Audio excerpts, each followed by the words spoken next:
Hello and welcome to the Week 3 Monster Pod presented by TheLines.com. Matt Brown, Steven Anders. Joined this week, Ryan Noonan from 4 for 4 if you haven't checked their stuff out. Sunday night football, Kansas City Chiefs and the Atlanta Falcons. This is an expensive 3 in favor of the Chiefs. 46.5 is our total. Steven, look, I think the Chiefs are in an interesting spot right now. I think there's some real issues for a team that I know will be there at the end, but that doesn't necessarily mean that it has to be now. You lose Pacheco. Kelsey hasn't figured out a way to get involved. They haven't manufactured touches for Worthy yet. I think that there's some question marks here about this Chiefs team, and I don't know for sure the Falcons got it figured out last week. I'm not going to say that. You know, you did all the offseason content with me. I was super high on the Falcons coming into this year, so I kind of want to believe that they did, but I'm not going to go ahead and say for sure that they did. It does look like Cousins knocked some of the rust off at least a little bit last week as well. When this was on the other side of 3, I hesitated and didn't get the Falcons ticket in my account. I really wish I would have. 3.5 might pop again, and I think if they do, I think on principle, I might have to put in a Falcons ticket here on this one. How are you looking at this one? So if we're not too anchored by what we saw in week 1 from Atlanta, where Kirk Cousins just was not under center except for a couple of plays, you know, the market ratings had this as a flat 3 coming into the year. Falcons +3 coming into the year. The Chiefs offense, to me, looks more like the 2023 version so far. Defenses are forcing them to go the long way, to be methodical. Mahomes is 31st in average depth of target through 2 weeks, despite the hopes of a more explosive offense. That's going to take up time and shorten games and possessions. So in a situation like that, I get a little nervous laying more than a field goal. If you look at the run defense as well, I mentioned earlier in the show how impressed I was with the Falcons' rushing offense against what we thought was a pretty stout Eagles defensive line. The Chiefs are dead last in success rate stopping the run through 2 weeks. Atlanta was top 10 in week 2 running the ball. They mixed up their tendencies. They weren't tipping what run or pass or, you know, more play action based used on Algier a little bit more as well, like got him involved a little bit more. Yeah. So I think the Falcons look more, I'm at least more confident now that the Falcons are closer to what we thought they were going to be coming into the year.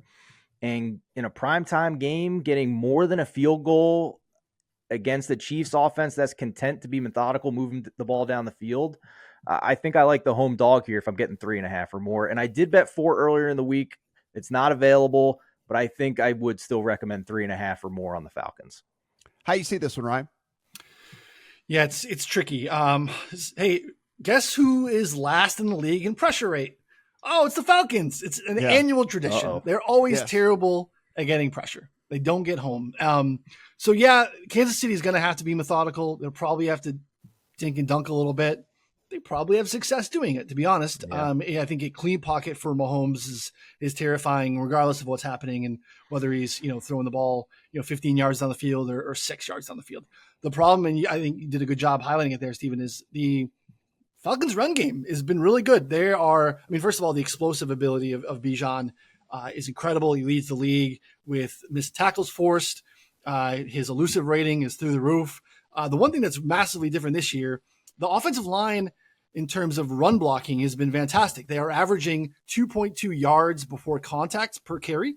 That's a full yard up over last year. And you give one of the best, most dynamic running backs in the league a chance to operate before he gets hit. That becomes pretty interesting. So under is a viable look here. If we start to move up a little bit, maybe we get a little bit of that too. If we get the Falcons at 3.5, I also think the right side, if we get through that, because it looks like minus 120s out there, some minus 115s too. So we maybe get that 3.5 back.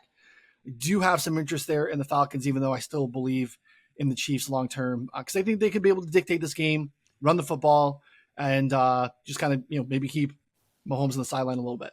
Yeah. The 3.5 just seems like a Chiefs field goal win, doesn't it though? Like you win your ticket, like it's like Butker goes out there and he's kicking a 48-yarder to win the game, like his time expires. It's just like it kind of just feels like the way that game is going to go. So yeah, I like the other side as well. If we can get to the 3.5, which we probably will, it'll flash, it seems like, between now and then, that we can go ahead and get that into our accounts.